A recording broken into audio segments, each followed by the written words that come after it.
ए भद्रे, ए इथे कुठं घेऊन आलेत मला? पुन्हा जमिनीत गाडायचा तर विचार नाहीये ना? अरे नाही, तो तुला गाडायचंच आहे. भद्रे, तुझ्या नवऱ्याला सांग, नाही तर. शांत हो, शांत हो. असं काही करणार नाही होत आम्ही.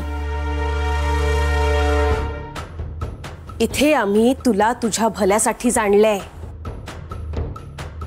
फायनली आम्ही तुझ्यासाठी बळी देतोय.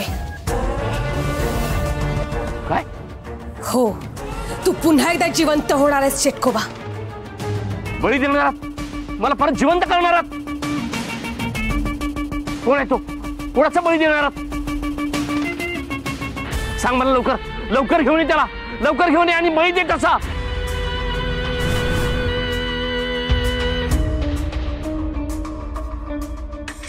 या शिवा आणि शक्तीने नानाला जर बघितलं तर माझं काही खरं नाही.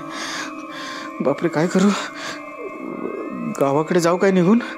सेटल होईन. बॉस आणि वहिनी बॉसना मरून जाऊ दे, मला काय फरक नाही, पण मला जागू दे.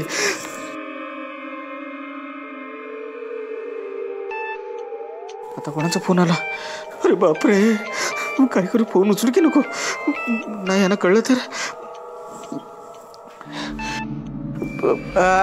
Hello boss. हो, नाही मी घरीच आहे. पण मी घरात नाहीये. ऐक, नानाला जिथे डांबून ठेवलं होतं तिथे ताबडतोब ये. तुला एक सरप्राईज द्यायचंय. Boss, surprise? अरे, नाना शिवाला सापडण्याच्या आतच तू त्याला लंपास केलं. कमाल केलीस. Thank you boss. मी खूप खुश आहे तुझ्यावर. म्हणून मला तुला सरप्राईज द्यायचं, एक बक्षीस आहे. ये ताबडतोब. बॉस, बक्षीस? येतो मी, लगेच येतो. काय टेन्शन घेऊ नका, लगेच येतो.